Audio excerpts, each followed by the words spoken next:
대점 휴업 상태였던 정치개혁특별위원회가 첫 회의를 열었습니다. 위원장을 맡은 정의당 심상정 의원은 민심 그대로의 국회를 이룰 수 있는 선거제도를 만들겠다고 강조했습니다. 투표하면 이를 바탕으로 의석수를 배분하는 방식입니다. 2, 3위 정당을 찍었다고 해도 사표가 되는 게 아니어서 국민의 뜻을 제대로 반영할 수 있는 대안으로 평가됩니다. 이제 오히려 소선구제를 하고 싶어 하지만은 거대 정당 같은 경우에 수도권 같은 경우에는 중대 선거구 할 경우에 어떤 장점이 있느냐면은 소위 이미 지명도가 높은 사람들이 유리할 수가 있거든요. 우리나라에는 없는 제도들인데요. 예. 연동형 비례대표제. 지금 우리 정계특위에서 가장 핫 이슈가 되는 게 연동형 비례대표제. 네, 자유한국당 김용태 사무총장이 김상곤 전 부총리 딸에 대한 SNS상의 의혹을 사실관계 확인 없이 공개적으로 문제 제기한 것에 대해서 사과했습니다. 의정활동보다는 이 정쟁, 대통령 중심제이기 때문에 일단은 모든 국회에 들어온 이 국회의원 정당은 다음 선거를 위한 베이스 캠프가 돼버려요. 그런 측면이 있죠. 그래서 이게 아주 극한 대립을 하게 되니까 우리 상하 양원으로 나눠지지 않는가에 대한 질문이 들어왔고요. 예. 국회의원의 수를 늘리는 방안에 대해서 여러 가지 토론이 있다고 하는데 우리 현실이 맞는가요? 그렇게 얘기하는데 우리나라에서는 이제 되는 거거든요. 네. 근데 지역 대표성의 문제가 발생을 하기 시작하는 거예요. 그래서 약간 이제 강교수님 말씀하셨죠. 영국 같은 경우는 귀족원으로서 상원, 그다음에 이제 일반 평민으로서 하원이 나왔지만은 이제 그건 옛날의 이야기이고 지금 보게 되면 되게 상원 같은 경우는 지역 대표성을 갖는 성격이 강하거든요. 하게 되게 되면은 훨씬 더 그 정책이 무게 있는 정책이 나올 것이다. 이제 그러한 논쟁이 있었더랬는데 최근에 봐서는 중요한 그런 논쟁보다도 아까 이제 지역 분권화되면서 지역 대표성을 갖는 상원의 필요성이 이제 등장했다는 거거든요. 그래서 생각하는 것이 이제 미국 같은 경우에는 국가의 발전이 국가연합의 단계를 거쳐서 연방으로 발전을 했거든요. 강대강 헌법 바꿔야 산다 개헌운동 방송이고요. 헌법 개정 왜 필요하고 왜 일반인들의 삶에 중요한지를 대담을 통해서 논리를 친근하게 전달합니다. 오늘은 2018년 11월 24일 분당에는 정치발전연구소에서 지금 진행하고 있는데요. 첫눈이 너무 많이 오고 있는 것 같습니다. 예. 우리 강상호 교수님 어떻게 지내셨습니까?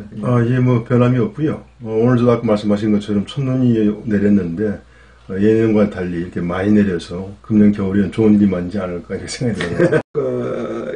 중요한 문제고 정말 이 시점에서 이루어져야 되는 문제인데 최근에 일어나는 일들 여러 가지 보면은 이미 이게 지금 다 잊어버린 것 같아요. 개헌에 관련해서.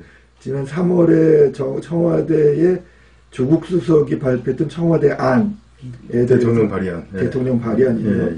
거기에 대해서 이제 자유한국당은 올해 안에 새로운 자기들의 의견을 제안을 하겠다 했는데 지금 거기에 대해서 관심이 있거나 생각을 가지신 분들은 다 없는 것 같습니다. 좀 안타까운 상황. 아마 정기국회 시작되면서 이제 국정감사가 있었었고, 그다음에 예산국회가 이제 12월 2일까지 가잖아요. 그러니까 아마 다른 신경을 못 쓰는 것 같아요. 그러니까 이제 정계특위에서 금년 말까지 선거법 개정안을 만들겠다 말하고 있지만은 사실 정기국회가 이제 12월 8일날 끝나거든요.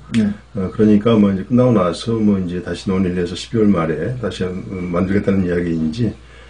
지금은 일단 예산국회가 좀 정리가 돼야 선거법 개정 논의도 오늘 저희가 늘 이렇게 진행하고 있지만 개헌 문제, 헌법 문제만 얘기하면은 좀 이게 좀 흥미가 없기 때문에 최근에 시사 문제하고 연결시킬 때 있다 우리 정계특위에서 국회의원 정수 이것도 굉장히 지금 핫 이슈죠. 어떻게 보면은 지금 연동형 비례대표로 하면은 지역구를 잃어버려야 될 부분들이 만약 국회 정수를 갖다 제안해 놓는다면 없어지는 지역구가 많으니까 결국은 늘릴 수밖에 없는 그런 상황이고요. 그런 부분에서는 조금 이따가 우리가 좀 같이 말씀을 나눠보도록 하겠습니다. 소개를 해주시죠. 이 책이 이제 개헌과 관련돼 가지고요. 헌법 개정 국민주권회의에서 그동안에 한 2년 넘도록 활동한 사항, 그 다음에 개헌특위 자문위원 활동을 하면서 실제로 논의했던 사항을 갖다가 헌법 전문회에서부터 헌법 개정까지 일반인이 가질 수 있는 궁금한 내용에 대해서 저희가 질문에 답하는 형식으로 책을 하나 만들어냈거든요. 제목이 국민참여개헌 108Q&A입니다. 그래서 아마 헌법에 대한 전문적인 지식이 없다 하더라도 이 책 한 권을 이렇게 읽게 되게 되면은 어떠한 문제가 우리가 논의되고 있는가에 대해서 전반적인 이해를 할 수 있는 그런 책이라고 생각이 들어갑니다. 그래서 뭐 가까운 서점에서도 구매할 수 있는 그런 책입니다. 예. 국민주권회의에서 뭐 다른 또 행사를 준비하시는 게 있다고 지난번에 말씀을 드렸지만은 너무나 국회 쪽에서 이 헌법 개정에 대해서 동력을 상실하고 있는 것 같아서 12월 초에 국회 아마 정문 앞에서 일반 시민단체들과 이렇게 협의를 해가지고 국회를 압박하는 그런 시위를 좀 계획을 하고 있거든요. 그래서 자, 최근에 시사 이슈를 좀 두 가지를 갖고 왔는데 첫 번째가 이제 이 우리 방송과 아주 밀접한 관계가 있는 건데요. 정개특위. 예, 정개특위가 지금 가동을 했고 정치개혁특별위원장이 지금까지는 대개 다 다수당, 민주당, 그렇죠. 더불어민주당, 양당에서 가져왔었죠. 양당 가져왔었는데. 지금 자유한국당 같은 그 거대 정당들이 가져갔는데 이번 아주 특이하죠. 심상정 정의당 의원이 이 지금 의장으로 지금 위원장으로 선임이 됐는데요. 취임이. 공전을 거듭하던 국회 정치개혁특별위원회가 석 달 만에 닻을 올렸습니다. 심상정 위원장을 비롯한 위원들은 국민의 뜻을 더욱 잘 반영할 수 있는 선거제도를 만들겠다는 포부를 밝혔지만 거대 양당이 적극적으로 나서지 않고 있어서 성과를 낼 수 있을지는 미지수입니다. 석 달 넘게 개점 휴업 상태였던 정치개혁특별위원회가 첫 회의를 열었습니다. 위원장을 맡은 정의당 심상정 의원은 민심 그대로의 국회를 이룰 수 있는 선거제도를 만들겠다고 강조했습니다. 비례성과 대표성을 높이는 선거제도 개혁의 방향은 이미 충분한 공감대가 형성되었습니다. 여야 의원들도 선거제도 개혁의 필요성에 대해서는 공감대를 나타냈습니다. 서로 민주적으로 합의를 이뤄내지 않으면 대한민국이 앞으로 이제 진도를 못 나가게 되어 있는 단계에 와 있는데 이 민주적 합의 역량은 상당히 떨어지는 게 현실입니다. 어떤 것을 택하든 장단점이 있기 마련입니다. 그래서 지금 우리 실정에 맞는 선거제도가 무엇이냐 하는 것을 우리가 고민하고 지역주의라든가 소선거구제 또 폐쇄적인 공천 개파구조 이런 문제를 다 넘어서는 그러한 정치개혁을 우리가 꼭 해냈으면 좋겠습니다. 그동안 국회가 논의해왔던 선거제도 개편안 중 하나는 연동형 비례대표제입니다. 유권자들이 지지하는 정당에 투표하면 이를 바탕으로 의석수를 배분하는 방식입니다.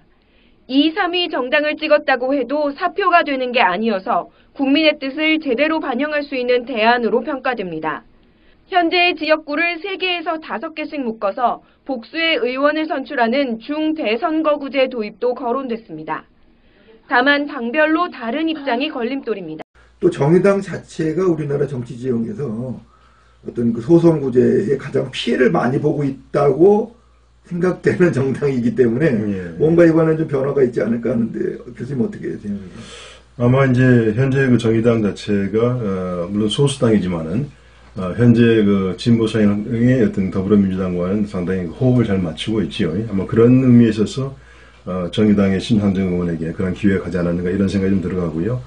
또 정의당이 이제 그 선거법이랄까 어떤 이런 그 헌법 개정에 대해서 상당히 적극적이었기 때문에 그런 면에서 많은 사람들이 그 심상정 의원에게 기대를 걸고 있다 이렇게 좀 보여집니다. 근데 이제 어저께 제가 그 이해찬 우리 더불어민주당 이 대표가 발표한 내용 뉴스에서는 이렇게 자세하게 다루지는 않았는데요. 예. 사실 그 박근혜 대통령 탄핵 이전에 더불어민주당이 그 연동형 비례대표제에서 굉장히 적극적이었거든요. 예. 어저께는 살짝 발을 빼는 듯한, 그런 걸 했는데, 사실 지금은 더불어민주당이 지지율도 높고, 그리고 그러다 보니까 소선구제로 하는 게 어떻게 보면 더불어민주당한테는 또 이익이죠, 지금 상황에서는. 아니, 견해가 좀 다른 견해들이 좀 있어요. 뭐냐면은 이제, 광주랄까, 호남 쪽에서는 이제 오히려 소선구제를 하고 싶어 하지만은, 거대 정당 같은 경우에, 수도권 같은 경우에는 중대 선거구 할 경우에 어떤 장점이 있느냐면은, 소위 이미 지명도가 높은 사람들이 유리할 수가 있거든요. 이런 지역에서는 이제 중대 선거구제를 희망을 하고, 또 영남 같은 경우에는 이제 대구 경북 같은 경우에는 이제 자유한국당이 유리하기 때문에 그쪽 지역의 의원들은 소선거구제를 또 선호를 하는 거죠, 이제. 그러니까 어떤 지역마다 약간 그런 성격이 좀 달리 자기 이해관계에 따라 가지고 이제 달리 주장한다 이렇게 좀 보여지는 것 같습니다. 다만 이제 우리가 중대선거구제를 그동안에 주장해왔던 이유 중에 가장 큰 이유 중에 하나가 뭐였느냐면은 소위 말해서 이제 지역 정당을 탈피하자는 것이었거든요. 네. 그러니까 만약에 호남에서도 중대선거를 하게 되면은 자유한국당 의원이 나올 수가 있고 영남에서도 이제 더불어민주당이 과거에 네. 어려울 때 더불어민주당 쪽에서도 이제 나올 수가 있는 그래서 지역 정당의 성향을 탈피하는 그런 데 있어서는 중대선거구를 주장하는 사람들이 많이 있었었어요. 네. 다만 이제 정치학자들 어떤 이야기를 하느냐면은 실제로 세계적으로 봐가지고 중대선거구제를 이렇게 실시하는 나라가 많지 않아요. 일부 우리나라에는 없는 제도들인데요. 네.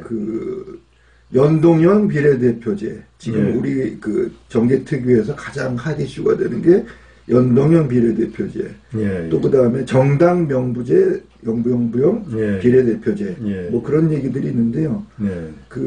일단 소선거제하고 중대선거구제부터 한번 좀 우리 모르시는 분들이 또 많으니까요. 한번 설명을 좀 해주시겠습니까? 소선거제라고 하는 것은 한 선거구에서 한 사람의 이제 의원을 선출하는 것이고요. 중대선거구제를 하게 되면은 한 선거구에서 이제 2명에서 한 5명까지 이렇게 이제 복수의 사람을 이제 의원을 선출하는 거거든요.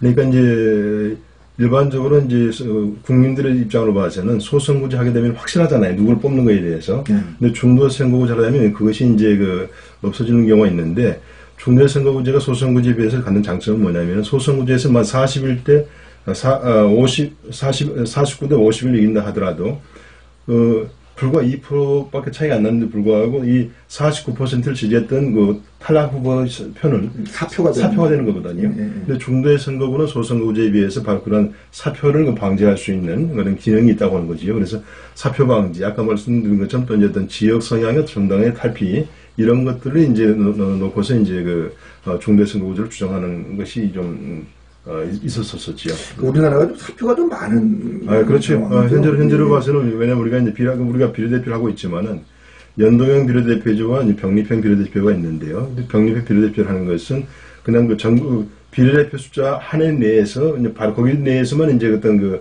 정당의 지지율에 의해서 좌석을 이렇게 가져가는 것이 병립형 비례대표거든요. 이게 현재 우리나라 시스템이 그렇게 되어 있죠. 근데 연동형 비례대표를 하는 것은 정당 투표율 자체가 전체 의석수를 이미 결정을 해버리고 거기서 우선적으로 지역구로 채워넣고 거기 미치지 못한 부분을 비례대표에서 나누는 거기 때문에 정당 투표율이 상당히 바로 의석수로 반영되는 시스템이 연동형 비례대표라고 보는 거죠. 근데 지금 제가 조금 좀 질문이 있는데 그 연동형 비례대표제로 지금은 우리나라 비례대표라는 건 어떻게 보면 좀 직능성이 좀 강하지 않습니까? 그렇죠. 예. 연동형 비례대표로 하면은 직능성에 관련된 비례대표들은 다 없어져 버린 건가요?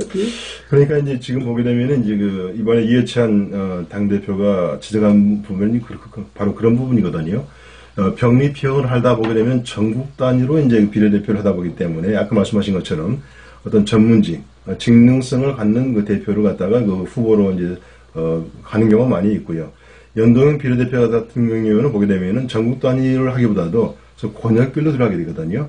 그러니까 만약에 전국을 갖다 우리가 8개의 권역별로 나누게 되면은 그 8개의 권역별로 어떤 비례대표 순번이 결정되다 보니까 직능 대표라기보다도 뭐라고 할까 지역에서도 특수성이 반영되는 측면이 있어요. 그러니까 정당의 입장으로 봐서는 중앙당의 입장으로 봐서는 그러한 직능성을 갖고 있는 대표를 갖다가 비례대표 순위에 넣기가 상당히 어려운 측면이 좀 있어요. 그렇죠. 예, 그래서 이제 이번에 이해찬 대표가 문희상 총장의 어떤 총장 공간 만찬에서 비슷하게 이제 그걸 지적을 한 것 같아요.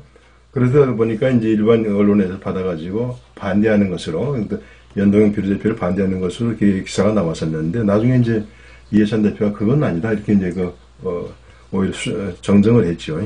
예를 들어 여기 좀 우리가 앉아 있는 분당구에서 예를 들어서 이제 중대선거구로 됐을 경우에 자유한국당 지금은 이제 민주당이 이제 국회의원인데 자유한국당 의원이 나와서 한 상당히 근접한 쪽에서 이제 표차로 떨어졌다. 그럼 그 표차에 이 수의 그 비례에 의해서도 미리 이제 그 떨어진 사람들이 다 붙을 수가 있는 거죠. 그러니까 연동미리. 그러니까 이렇게 되는 거죠. 현재 성남에 보게 되면은 이제 그 전체 국회의원 수가 4명, 5명 그렇죠. 4명이죠. 4명입니까? 그러니까 지금 보면은 각 4개의 선거구에서 1명씩 뽑고 있지만은 이거 4명 정도면 한 선거구가 되는 거죠. 이제 한 선거구가 되면은 이제 거기서 이제 아까 말한 것처럼 1등만 뽑히는 게 아니라 1등에서 4등까지가 뽑히는 거죠. 이게 출마자가 이제 한꺼번에 한 선거구에서 한 10명이 나오게 되면은 1등에서 4등부터 나오게 되는데, 그럼 정당으로 봐서는 상당히 고민스러운 부분이 있어요. 4명만 추천시킬 것이냐, 아니면 5명을 보낼 것이냐 말이죠. 전략적으로 우리가 분리하니까 한 4명을 뽑지만 3명만 보낼 것이냐, 이게 상당히 그 계산이 복잡해지는 거거든요. 바로 그러한 것들이 이제 정당으로 봐서 고민하게 되는 것이고, 이게 정당 내에서 아까 말씀드린 것처럼 계파에 따라 가지고서는 내부적으로 당원들한테 이번에 누굴 찍어라 이렇게 말하죠. 이렇게 해서 내부의 갈등을 조장할 수 있는 측면이 있다는 거고, 그다음에 이제 유권자 입장으로 봐서는 좀 애매한 측면이 있어요. 내가 누구를 어느 당을 밀 것인가 하는 애매한 측면이 있고, 또 하나 어떤 문제가 있냐면은 보궐선거가 발생했을 경우에 과거에 이제 한 지역구에서 한 명을 뽑을 때에는 비교적 적은 지역이기 때문에 선거비용이 적게 들어가잖아요. 아, 그렇죠. 근데 만약에 이제 성남시, 만약 한 명의 그 어떤 결혼이 발생한다 하더라도 성남시 전체가 이제 광역의 어떤 그 유권자들이 전부 다 투표를 해가지고 한 명의 결혼된 그 의원을 뽑아야 되기 때문에 보궐선거가 발생했을 경우에, 재보궐선거가 발생했을 경우에는 선거 관리 비용이 증가한다는 문제가 또 발생할 수가 있습니다. 일단은 중대선거구로 가면은 지금보다는 그 선거 비용이 많이 들어가는 거는 사실이겠네요. 네, 그렇죠. 후보 개인으로 봤을 때 그렇죠. 선거지가 넓어지니까. 그거 다 관리해야 돼. 옛날에 보다 우리 성남 예를 든다면은 4배를 더 관리를 해야 되는 상황이 그런 셈이 되는 거죠. 보통 한 2만 정도의 한 명이 나와 했었는데 유권자, 근데 이제 8만, 10만 이렇게 관리해야 되니까 아마 비용이 좀 많이 들어가겠죠. 예. 그리고 또 지금 소선구제로 하면은 좀 어떻게 보면 죽기 아니면 살기죠. 이게 한 명만 되는 거니까. 그러니까 그런 어떤 아주 극한 대립 그런 건 좀 많이 완화될 수 있을 것 같은 그런 생각이 듭니다. 근데 이제 중대선거를 할 때 또 하나 지적되는 것이 표의 등가성 문제거든요. 이 어떤 사람은 굉장히 그냥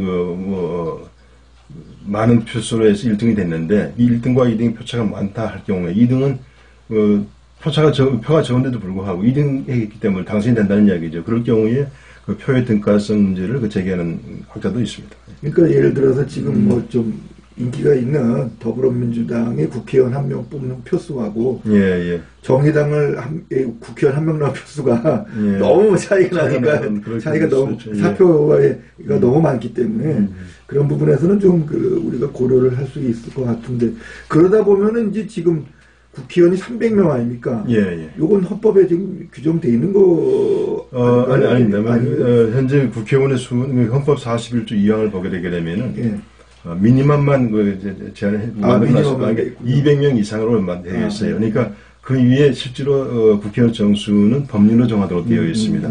다만 이제 저희가 이번 개헌특위 자문위에서 할 때에는 상한도 이렇게 국회의원 정수를 정하는 것으로 한번 조항이 들어가 있었는데 장단점이 있어요. 왜냐하면 우리가 연동형 비례대표제를 할 경우에 독일 같은 경우에 보게 되면 지역구에서 299명, 그다음에 비례대표에서 299명에서 598명이 되거든요. 근데 실제로 독일의 국회의원 정수는 매 선거만 달라져요. 왜냐하면 연동형 비례대표를 하다 보면 거기서 이제 초과의석을 인정하는 것이 나와야 되는 것이고, 최근에 이제 독일에서는 초과의석뿐만 아니라 보정의석을 또 제도를 도입을 했어요. 2013년도에. 보정의석. 왜냐하면 초과의석을 인정을 하다 보게 되면은 초과의석이 들어가다 보면은 정당의 득표율이 그대로 반영이 안 되다 보니까 다시 한번 그 초과의석을 반영한 상황에서 정당의 투표율이 맞게끔 또 보정을 하게 되는 거죠. 그러다 보니 어떤 문제가 발생했냐면 독일 같은 경우에 2017년도 19대 총선이었었는데 초과의석 수가 46석이 나오고 보정의석 수가 65석이 나오고 그랬어요. 그래가지고 사실은 총 정당이 많다는 얘기네, 결국은 그 얘기는. 그게 뭐냐면 이제 소위 말해서 어떤 정당의 지지율보다도 의석수를 차지하는 정당이 나온다는 이야기거든요. 그래서 보정해주는 문제가 나오게 되는데, 그러다 보니까 국회의원 의석수가 598석이어야 되는데 709석으로 늘었어요. 그러니까 111석이 늘어버린 거예요. 이게 보정하는 것이 의미가 있었지만 현재 독일에서도 국회의원 수가 갑자기 111명이 더 많아져 버리니까 이게 논쟁이 돼서 개선책을 좀 논의한다, 이런 얘기가 나오고 있습니다. 근데 저희가 이렇게 보면은 포퓰리즘적인 주장들 보면 맨날 보면 국회의원을 뭐 100명으로 줄인다 뭐 그런 사람 말하는 건데 그 영국도 그렇고 독일도 그렇고 영국 같은 예를 들어보면 하원 수가 우리나라보다 2배 이상은 되는 훨씬 것 같아요. 많습니다. 예, 예. 멤버 오브 팔러먼트라고 하죠. MP의 수가 굉장히 많고 그 다음에 그 국회의원들이 뭐 그 지역에서 뭐 서비스맨 같은 그런 역할이에요. 우리나라 같이 무슨 권위가 있는 것도 아니고. 예, 예, 예. 그런 의미라면은 만약 정치가 어떤 서비스의 개념이라면은 지금 우리나라의 300명은 좀 그 수가 적지 않나 그런 생각이 좀 들어요. 이제 국회의원 정수에 대해서 정치권하고 학자들은 늘려야 된다는 게 다 공감대를 갖고 있어요. 다만 문제는 뭐냐면 국회가 불신을 받다 보니까 국민의 정세에 맞지 않다는 고민이 빠져 있는 거거든요. 예를 든다면은 지금 OECD에서 선진국의 어떤 평균적으로 어떤 그 국회의원 몇 명을 대표하는가를 보게 되게 되면 한 9만 8천 명이 돼요. 평균 자체가 9만 8천. 예, 9만 8천 명에 한 명 정도가 10만이라고 생각하면 10만이라고 우리가 이제 보면 제한국회 보면은 10만 설량이라고 네, 그랬잖아요. 그렇죠. 예, 그러니까 그 초기에 시작할 때 10만 설량 해가지고 이제 모두 아주 비슷했었는데 인구가 증가를 하면서 이제 이게 좀 미스매치가 되기 시작한 거죠. 근데 우리나라 같은 경우 현재 보게 되면 16만 7천 명 정도 되는 거죠. 16만 7천. 예. 독일 같은 경우에는 한 14만 명 정도 돼요. 그렇기 때문에 우리도 이제 이걸 늘리자 하는 데 대해서는 별 의의가 없어요. 또 많은 사람 생각할 적에 야, 국회 말이 하는 일도 없는데 그렇게 그 예산만 많이 쓰는 게 아니냐 이렇게 하는데 국회의 1년에 토탈 예산을 우리가 한번 체크를 해봤었어요. 해보니까 6천억이 안 돼요. 이게 아마 전체 우리 예산의 0.17%인가 정도 되거든요. 그러니까 6천억이 안 된다는 이야기는 뭐냐면 우리나라의 군 단위 예산군이 한 그 정도 돼요. 예산군. 그러니까 국회 전체 예산이 국회의원의 어떤 비용, 봉급 보좌관 수입 비용, 그다음에 운영비 다 포함해가지고 그러니까 사실은 국회에 많은 돈이 이렇게 가고 있지 않는 거예요. 사실은 이게 예산 면에서도 그렇고 인원수 면에서도 이게 밀려도 문제가 안 되는데 최근에 이제 가장 나오는 얘기가 뭐냐면은 국민의 정서를 반영을 해가지고 그러면은 총액을 갖다가 국회의원 하는 총액수를 고정시켜 놓고 그 소위 말해서 인원수를 늘리게 되면 봉급이 낮아지겠죠. 이제 이게 임금의 총액을 결정한 상황 속에서 인원을 늘리지 않으니까 어떤 국회의원의 봉급을 낮추자 이게 이제 가장 보편적으로 나왔던 이야기이고 최근에 또 어떤 얘기가 나오냐면은 국회 사무처에서 검토하는 안으로 나온 것이 어떤 게 되냐면은 지금 현재 국회의원의 보좌관 수가 9명이에요. 4급 보좌관이 2명이거든요. 그러니까 4급 보좌관 2명을 1명으로 줄이고 8급 보좌관 비서관 없애자는 거예요. 이게 4급 보좌관 1명을 줄이고 8급 비서관을 없애게 되게 되면은 360명으로 늘려도 소위 그 총액은 같다는 돈에서 작아진다는 거예요. 그래서 상당히 옹색한 너무 옹색한 이야기죠. 그래서 제가 최근에 이제 박병석 전 국회 부의장 만나 뵙고서도 이제 저희가 특강 관계에서 와서도 그렇고 또 다른 의원들 만났을 적에도 여야가 그걸 그렇게 자꾸 옹색하게 하면 안 된다. 국민들에게 그냥 설득해 나가라. 정부법으로 나가라 말이죠. 현재 아까 말씀드렸지만 전체 우리나라 국회 예산이 그렇게 작고 또 OECD 평균에 비해서도 인원수가 너무 적고 그 다음에 또 재미나는 그 보고서가 나온 게 있었던 것이 2014년도에 삼성경제연구소에서 보고서를 냈는데 우리나라 1년간의 사회 갈등 비용으로 나온 비용이 330억이라는 사회 갈등 비용. 예, 330억이라는 이야기. 예. 근데 그 당시에 우리나라 전체 국가 예산이 357억이었어요. 한 357조였거든요. 357조. 그러니까 330조와 357조 비교를 해보게 되면 갈등 비용이 너무나 많다는 거예요. 그렇기 때문에 만약 국회의원 수를 늘려가지고 사회 갈등 비용을 조정할 수 있는 어떤 기능이 있다고 한다면 그 갈등 비용을 또 낮출 수도 있는 거거든요. 여러 가지를 이런 데이터를 국민들에게 설득을 하고 설명을 해서 국민들로부터 그 국회의원 정수를 늘리는 것에 대해서 동의를 받아내는 공감대를 형성해내는 이런 것이 원래 정공법이지 자꾸 봉급을 줄이고 말이죠. 그다음에 보좌관 수를 줄이고 해서 총액은 동결했으니까 국민 여러분 받아주세요. 이건 좀 내가 정공법이 아니다 이렇게 생각하고 있습니다. 개인적으로.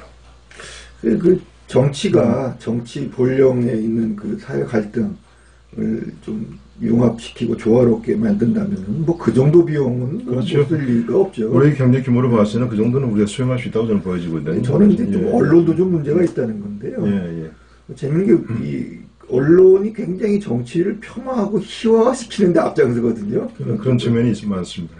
재밌는 거는 그 언론인들이 또 정치인이 많이 되더라고. 그 과정을 통해서 자기가 또 부각이 되고 하는 거지. 그런 부분에서 국민들도 정치 이외에 다른 수단이 있으면은 좀 뭐 했으면 좋겠는데 없으니까 이걸 좀 그 복원을 시키고 좀 존경받게 하고 그렇게 하는 그런 여론을 조성해야 되는데 최근에 그 공공기관 그 신뢰도 조사가 올해도 있었는데요. 드디어 국회가 맨 하위로 떨어졌고요. 1.몇%가 나왔죠. 그러니까 100명에 한 명만 신뢰하는 기관이 되고 있죠. 그러니까 이제 왜냐면은 이제 우리가 벌써 한 4회, 5회를 하는 과정 속에서 권력구조 문제를 많이 이야기를 했잖아요. 그러니까 국회가 불신받는 이유가 국회의원의 자질 문제라기보다도 제가 봐서는 제도적인 데서 오는 게 많다는 우리 계속 반복적으로 지적을 했잖아요. 이게 국회를 정상화시켜야 되는 거예요. 그러니까 국회와 어떤 행정부와 사법부의 관계를 갖다가 정상화돼야만이 국회가 신뢰받을 수 있기 때문에 그 문제는 벌써 반복적으로 몇 번 지적했듯이 권력구조 문제와 상당히 매치가 되어 있다. 국회의원의 자질보다도 아마 제가 봐서 해외에서 수입해 와가지고 좋은 양질 국회의원 수입해 와도 아마 이 제도 속에 들어가게 되면은 똑같이 비난을 받으려고 봐요. 그렇기 때문에 이것은 그 국회의원의 어떤 개인의 문제, 이걸로 볼 것이 아니라 제도상의 문제로 봐서, 국회에 대한 불신 문제를 해결할 수 있는, 답을 찾아야 된다, 이렇게 생각합니다. 그래서 지금 뭐, 정계특위가 뭐 국회의원 정수중대하는 거하고, 그 다음에 그 투표 연령은 좀 낮추는 18세로 낮추는 거고요. 그 연동형 비례대표제 같은 뭐 그 문제도 지금 다 해결 못하고 끝날 것 같아요. 또 이게 또 어영부영 이렇게 너무 어려울 것 같아요. 근데 제가 재미나는 게 뭐냐면은 국민들에게 물어봤다는 최근에 그 리얼미터에서 여론조사라는 게 하나 발표됐더라고요.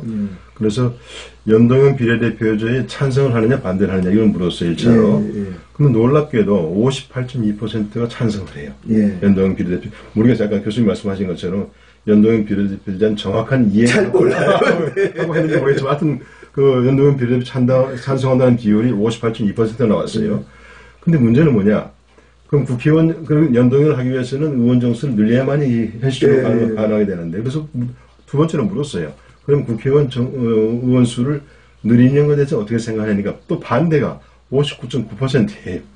그러니까 이율 배반적이라는 이야기죠. 그래서 이 문제를 해결하는 것은 그 현재 우리가 아까 갖고 있는 종합적인 접근이 필요하다 국민들에게.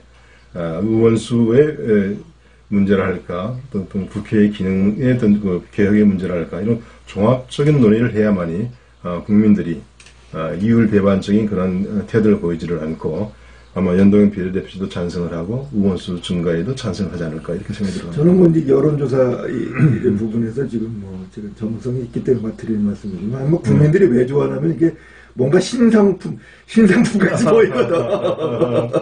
예를 들어서 대통령제냐 내각제냐 뭐 이원 집정부제냐 이거 말만 삭감 바꿔도 이게 지금 지지율이 많이 달라지는 거죠. 솔직히 말씀드리면 제가 이제 연동형 비례대표제를 이렇게 주장을 하면서도 걱정하는 게 하나 부분이 있어요. 뭐냐면은 이건 연동형 비례대표를 하게 되게 되면 이제 비례대표 의원 수가 늘어나잖아요. 지역구가 독일 같은 경우는 1대1이 되는 거죠. 우리나라 중앙선거관리위원회에서 나온 것은 2대1이었거든요. 그러니까 지금 300명의 인원수를 올리지 않는다 하더라도 하는 거 300명 중에서 200명 정도는 지역에서 뽑고 최소한 100명 정도를 비례를 뽑자고 하는 것이 이제 우리 그 중앙선거관리위원회 안이었었는데 제가 이제 하여튼 어떤 케이스를 관계없이 연동형 비례대표를 하게 되면은 비례대표 의원 수가 늘어나는 수밖에 없어요. 저는 개인적으로 뭘 가장 걱정을 하느냐면은 그럼 비례대표 의원의 순번을 누가 결정할 것이냐는 문제예요. 현재 보기 우리나라 그 비례대표를 국민들이 싫어하는 이유 중에 하나가 지역대표 같은 경우는 내가 바로 이렇게 투표해서 결정할 수가 있지만은 비례대표 의원 같은 경우는 비례대표 남발을 순번을 정하는 것이 중앙당에서 다 해왔잖아요. 그러니까 만약에 병립형일 때 내는데 만약에 이렇게 권역별로 간다 하더라도 그럼 비례대표의 순번을 누가 정할 것이냐 어떻게 정할 것이냐는 문제 여기에 대한 합의가 쉽지 않을 것이다 하는 그런 걱정을 하고 있습니다.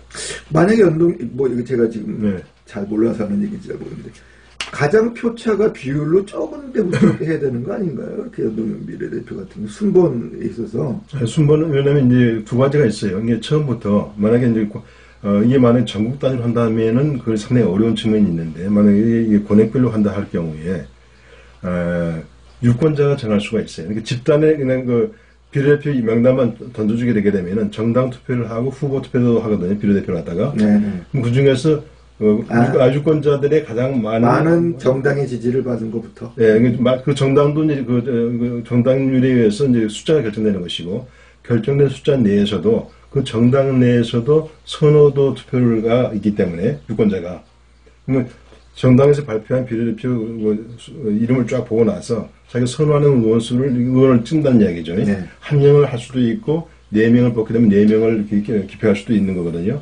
그 기표 선호도에서 가장 많이 받은 사람이 그 정당의 순위에서 상위로 올라가게 되는 거거든요. 그러니까 정당에 대한 선택뿐만 아니라 순번에 대한 선호도 유권자가 할 수 있는, 상당히 선거 프로세스는 복잡해지는 거죠. 나중에 검표할 때도 좀 복잡해지지만은, 그렇게 되게 되면은 아마 국민들이 반대가 좀 덜 하려고 봐요.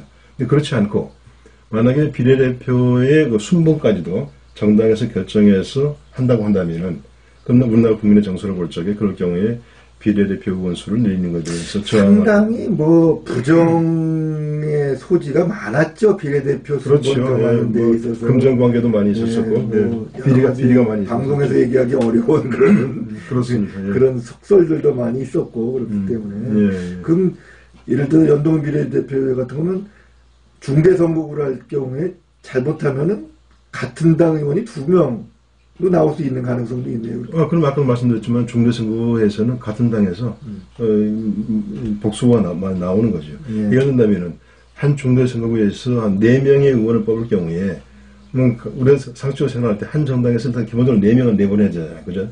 근데 4명만 내보내는 게 아니라 만약 영남 지역 같은 경우에 거기에 우리가 6명을 내보내도 6명을 내보내도 경쟁당을 다 누를 수 있으니까 6명을 갖다 다 내보낼 수도 있는 거예요. 4명 뽑는다 하더라도. 근데 이제 자기가 취약한 정당 같은 경우에는 4명을 뽑는데도 불구하고 만약 4명 다 내보내게 되면 표가 분산되니까 2명만 내보내가지고 한번 좀 표를 모아서 한번 싸워보자 이렇게 할 수도 있는 거고. 이게 상당히 전략이 지금의 소선구제에 비해서 복잡해지는 거죠. 네.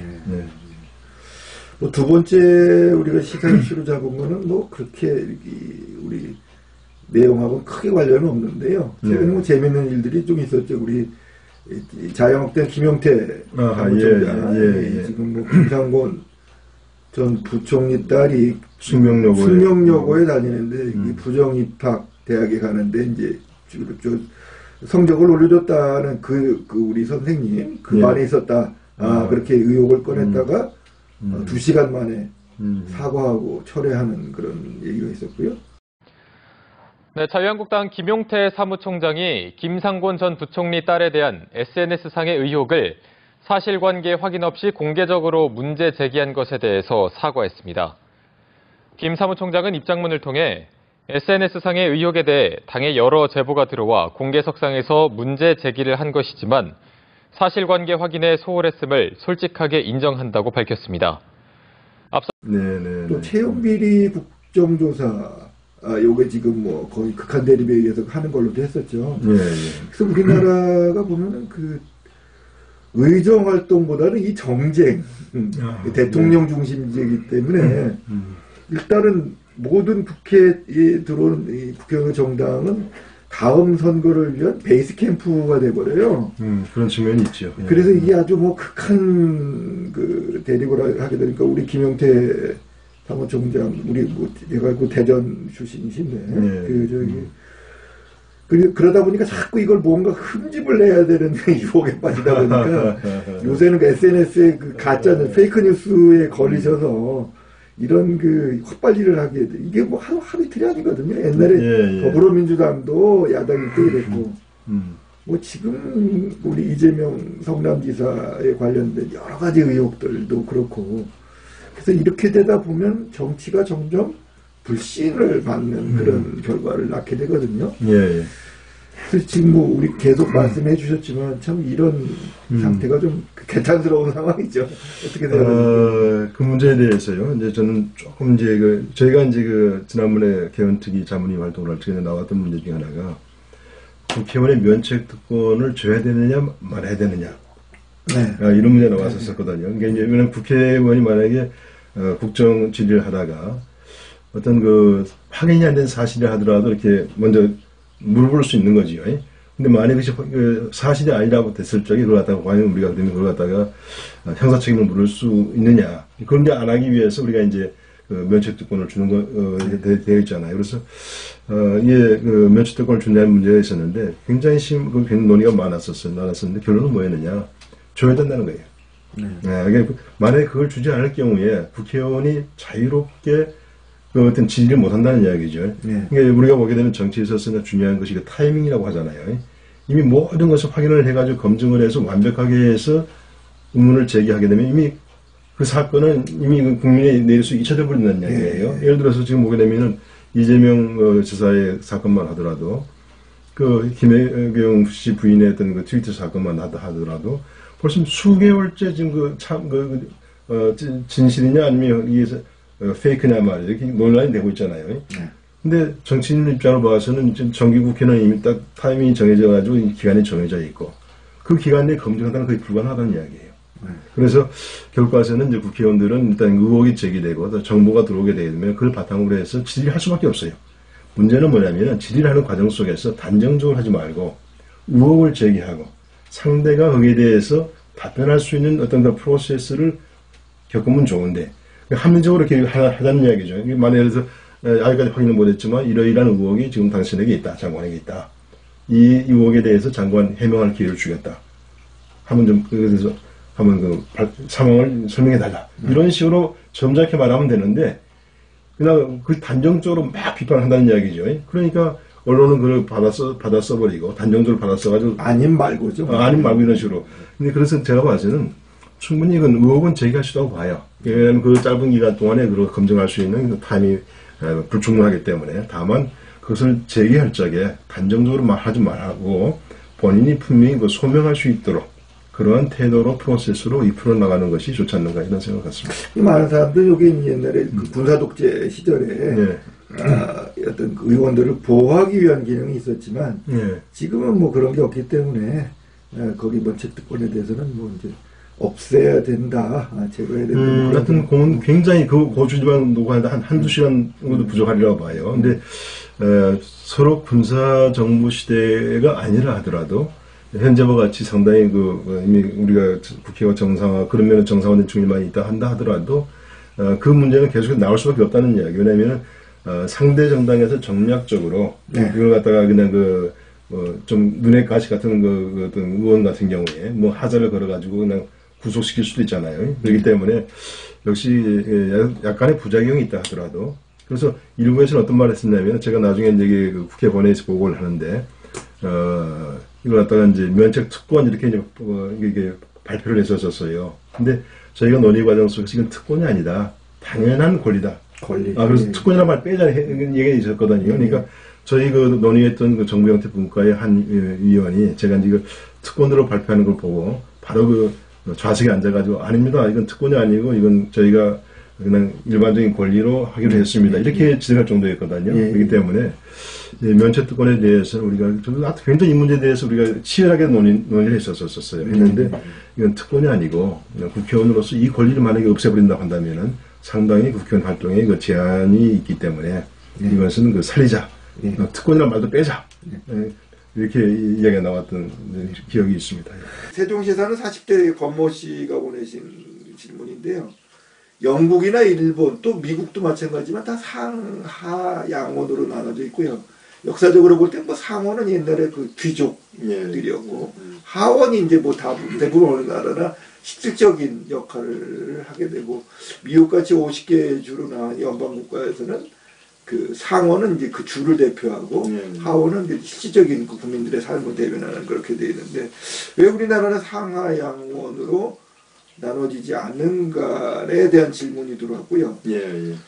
국회의원의 수를 늘리는 방안에 대해서 여러 가지 토론이 있다고 하는데 우리 현실이 맞는가요? 그렇게 얘기하는데 우리나라에서 이제 포퓰리즘이 있는 그 정치인들은 늘 국회의원이 뭐 하냐, 뭐 사회 악이다, 줄여야 된다, 뭐 어떤 정치인 그 안모 정치는 100명까지 줄여야 된다, 뭐 등등 이렇게 얘기해서 오히려 더 그 국민들의 어떤 그런 주목을 받고 있는데요. 여기에 대해서 좀 그 원구조하고 의원수 우리나라에 지금 맞는 건지 좀 한번 말씀해 주시면 좋겠습니다. 아마 저희가 그 국회 개헌특위 자문위 활동을 하면서 이 상하 야원제의 도입에 대해서는 거의 많은 사람들이 그 도입의 필요성을 인식을 했었어요. 죄송합니다. 조금 평균으로 좀 되셔야 될까요?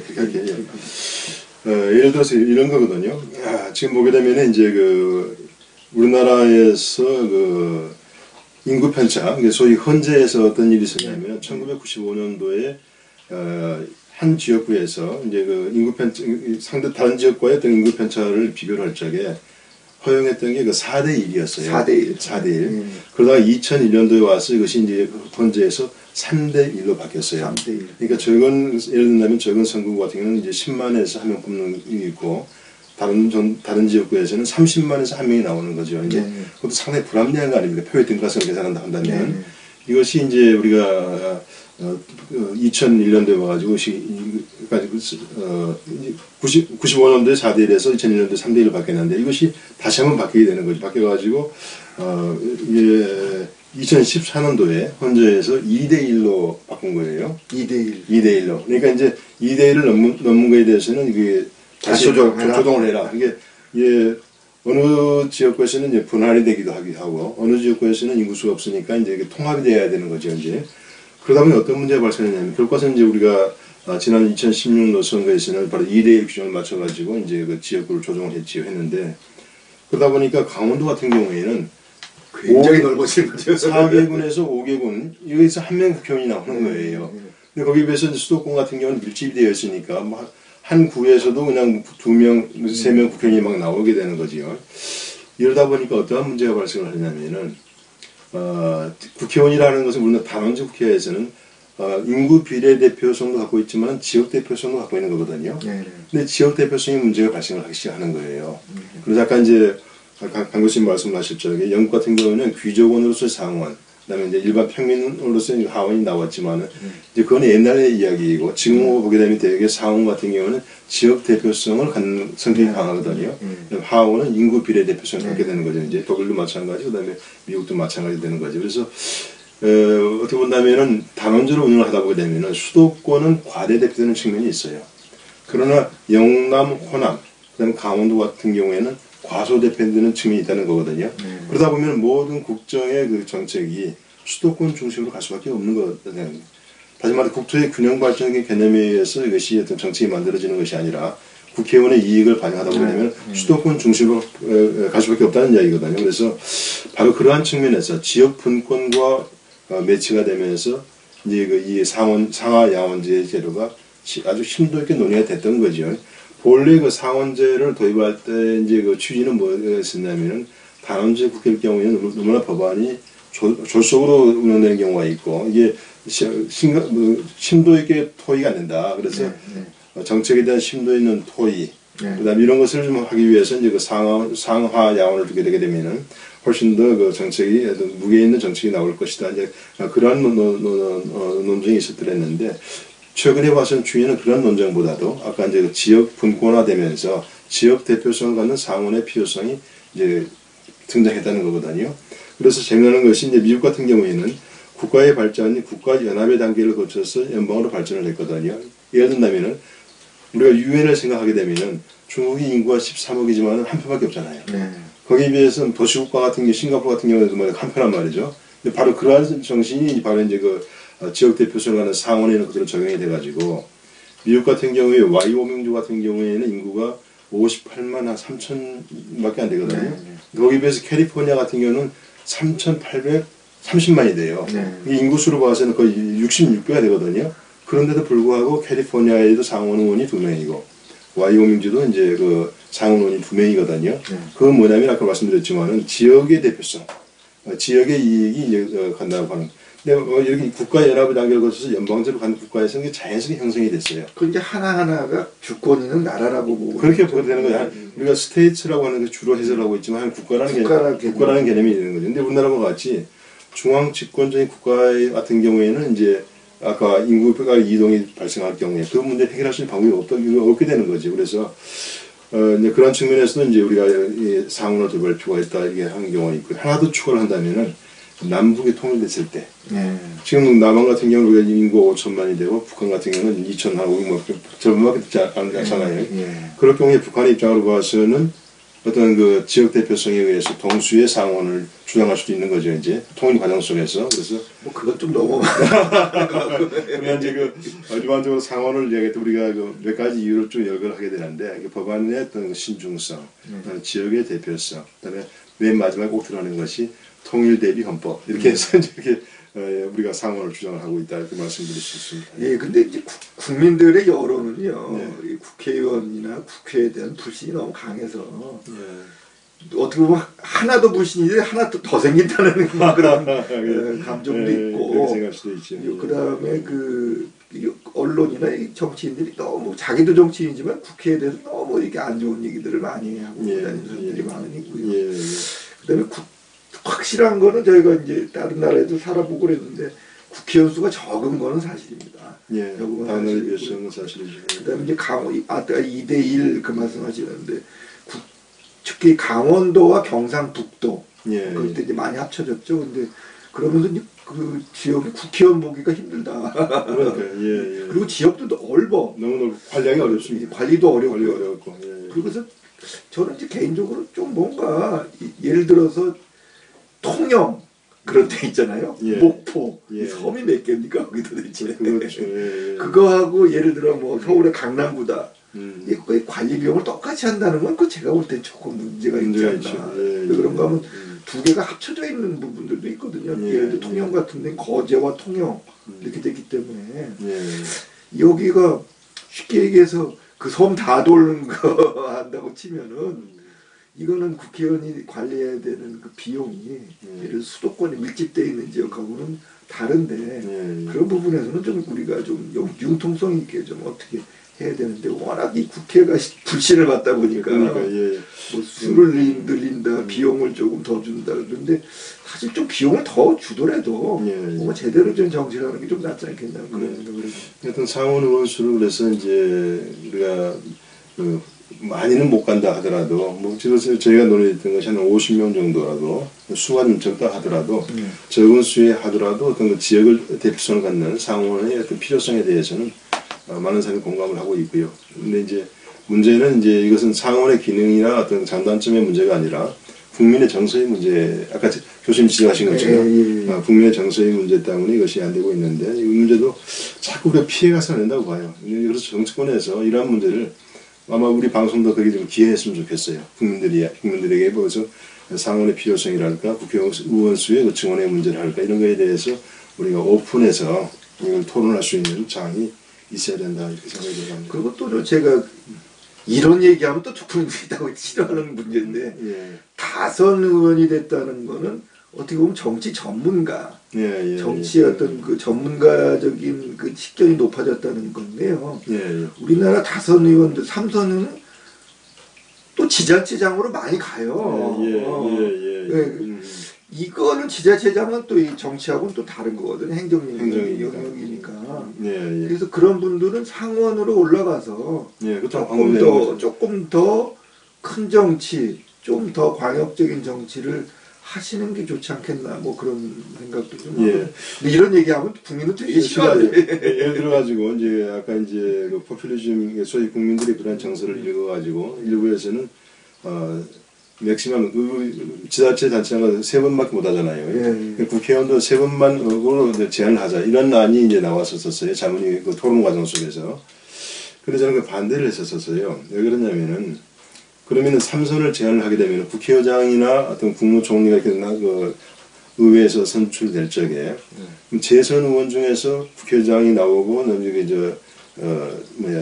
국무총리가 나와야 된다는 건데 그건 상당히 아직 일천하잖아요. 경험이 자체가. 그래서 만약 3선으로 해보게 되면은 기껏해야 삼선 의원 한 사람이 국회의장이 되는 거지 삼선 의원 한 사람이 이제 총리가 되기 때문에 그러기는 상당히 문제가 많다. 왜냐면은 독일 같은 경우를 보게 되면은 그 콜 수상이랄까 지금 메르켈 수상도 마찬가지죠. 이게 뭐 10년, 15년씩 가거든요. 이게 자라난 정치인에 있어서는 그런 기회를 줘야 되는데 또 그런 통일 정책 같은 장기적인 플랜에 대해서는 그런 또 경력이 필요한 의원들이 필요한데 이게 자꾸 너 단발적으로 삼선으로 제안합시다 하게 되는 말이죠. 국회가 어떻게 운영이 되겠는가 이런 생각을 하기 때문에 그래서 그건 나중에 채택이 안 됐었습니다. 선수 제안하는 거에 대해서는 적어도 국회의원에 대해서는 오히려 그 악재가 될 수가 있다 해가지고 미국 하원 같은 경우는 물론 2년이지만 그렇죠. 예, 2년이긴 하지만 예. 뭐 10선, 12선, 14선도 있더라고요. 그렇죠. 예, 근데 예, 이제 예.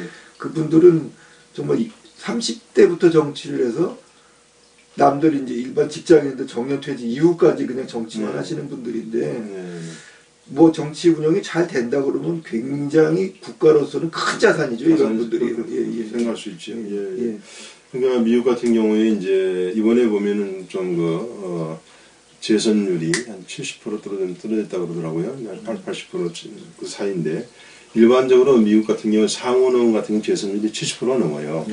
그다음에 하원은 거의 90%입니다. 그렇죠. 예. 그래서 이번에 이제 보면은 공화당에서 하원에서 이렇게 40여 석을 뺏긴 것 이유 중에 하나가 어떻게 또 이야기가 되느냐면 공화당의 원로 정치인들 중에 하원 의원 중에서 거의 40여 명이 이번에 은퇴를 했어요. 출마 안 했다고요. 그러니까 아까 말씀드린 것처럼 하원 의원의 재선율이 거의 옛날에 90% 이렇게 되는데 그 사람들이 출마 안 해버리다 보니까 하원 선거에서 오히려 공화당이 의석을 많이 뺏기는데 그것도 한 원인이 됐다 이렇게 얘기하고 있거든요. 제가 이 말씀을 드린 건 뭐냐면은 정치도 하는 전문 직종으로 인정을 받을 필요가 있다는 이야기예요. 우리가 누구나 출마할 수 있다는 것과 누구나 정치를 할 수 있다는 건 다르다고 봐요. 정치를 하기 위해서는 좋은 정치를 하기 위해서는 훈련받아야 되고 경험이 누적되는 것이 필요하다 이렇게 생각합니다. 우리나라는 늘 외부에서 수혈하려고 하고 그 다음에 특히 영국 같은 경우는 제가 보니까 마치 대학 졸업하고 직장 들어가듯이 정당을 들어가더라고요. 그렇죠. 경험 쌓는 거기서 이제 20대부터 요새 뭐 마크롱이라든지 그런 사람들이 나이만 젊지 정치 경력은 우리보다 더 일반 정치인보다 더 길어요. 그러니까 거기서부터 정치의 훈련을 받아서 그걸 풀뿌리 민주주의 지역서부터 해가지고 이렇게 커가는 과정들이고 중간에 당으로부터 계속 검증을 받는 거죠. 그래서 엉뚱한 사람이 어느 날 갑자기 뭐 사이다 발언해갖고 갑자기 뜨고 뭐 이런 거는 정당 제도 안에서 영국 같은 데는 나올 수가 없는 어려운 얘기고요. 그래서 보통 나이가 50도 안 된 사람들이 정치 경력이 20년이 다 넘어가는 거죠. 그대로 보니까. 그러니까 검증되어 있는 사람들인데 한국은 이상하게 이 정치에 대한 불신감이 크니까 자꾸 바깥에서 데리고 오고 저는 굉장히 웃기는 게 비대위원이라는 것도 다 외부에서 데리고 오고 공천심사위원도 외부에 데리고 오고 그러니까 본인들이 본인을 신뢰하지 않는 그런 사회가 뭐 정치인들인 것 같은데 좀 이런 것들은 좀 개선이 돼야 되고 일단 우리가 닭이 먼저인지 닭이 먼저인지 잘 모르겠어요. 근데 우리 국민들도 정치에 대한 생각들이 좀 의식들이 좀 바뀌셔야 되지 않은가. 마냥 불신만 한다고 되는 문제는 아니거든요. 하여튼 이번에 뭐 심상정 의원이 위원장을 맡아가지고 정개특위가 운영 중에 있으니까 하여튼 좀 그래서 뭔가 좀 괄모할 만한 어떤 성과가 나왔으면 좋겠어요. 심의원 같은 경우는 이 문제에 대해서 한두 해 생각한 것이 아니라 여러 가지 정치 경험을 통해서 인식을 하고 있다고 생각하기 때문에 뭔가 좀 여당이 더불어민주당이 이 문제에 대해서 좀 적극적으로 나왔으면 좋겠다는 생각이 들어가거든요. 근데 아닐 것 같아요. 지금. 그래. 그런가 하면 저는 이제 자유한국당이 지지율이 낮은 이 상태가 정개특위가 뭔가 결과를 낼 수 있는 아주 혹이라고 보거든요. 왜 그런가 하면 양대 정당이 두 개다가 애지간히 지지율이 되면 둘 다 안 하거든요. 근데 지금 한쪽이 확 기울었기 때문에 오히려 변할 수 있는 절호의 찬스인데 어저께 우리 이해찬 대표가 하는 얘기 들어보니까 쉽지 않을 것 같다. 이제 지지율이 이렇게 40몇 % 계속 유지가 되니까 이게 좀 변하기 쉽지 않은 그런 상황이 아닌가. 그러니까 아까 우리가 오늘 방송을 시작할 단계에서 교수님 말씀하셨잖아요. 예, 정치권이 맡겨놓을 수가 없다. 국민이 참여해야 된단 말이죠. 이게 이해관계로부터 비교적 자유로운 이런 국민 참여 기관이 되어야 된다 이렇게 말씀하셨잖아요. 그래서 아마 선거법 개정론이 그다음에 이제 개헌 논의가 정기국회 끝나고 나면은 바로 이제 본격적으로 이루어질 테니까 기대를 하면서 그때 좀 아까 말씀하신 것처럼 이해 당사자가 아닌 국민들이 많이 참여의 장이 좀 열려져 있어가지고 공론화 과정을 경험을 할까 이런 걸 해서 보다 좀 어떤 그 합리적인 방안이 마련됐으면 좋겠다 이렇게 생각이 들어갑니다. 저는 뭐 학생들한테도 그런 얘기를 많이 하는데요. 그 지방의회, 진출만 해라. 국회 그게 아니고 국회에 이제 가서 한번 그 본회의나 상임위 누구나 들어갈 수 있거든요. 방청권만 하면 한번 가서 방청을 해봐라. 얼마나 우리 삶에 밀접한 일들이 저런 인간들 앞에서 다 처리가 되고 있느냐를 한번 가서 그 예산이라든지 한번 그거를 뭐 지방의회는 누구나 다 들어갈 수 있게 허용이 돼 있고 본회의도 마찬가지. 국회도 방청권만 있으면 들어가게 돼 있으니까 긴 시간 필요 없으니까 2시간 정도만 나중에 뭐 학생들 시험 끝날 때든지 방학 때든지 가서 한번 들어봐라.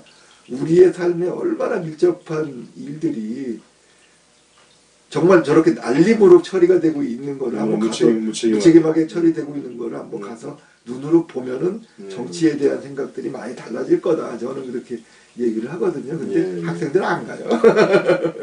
생업이 바쁘니까 취업을 준비를 해야 되니까.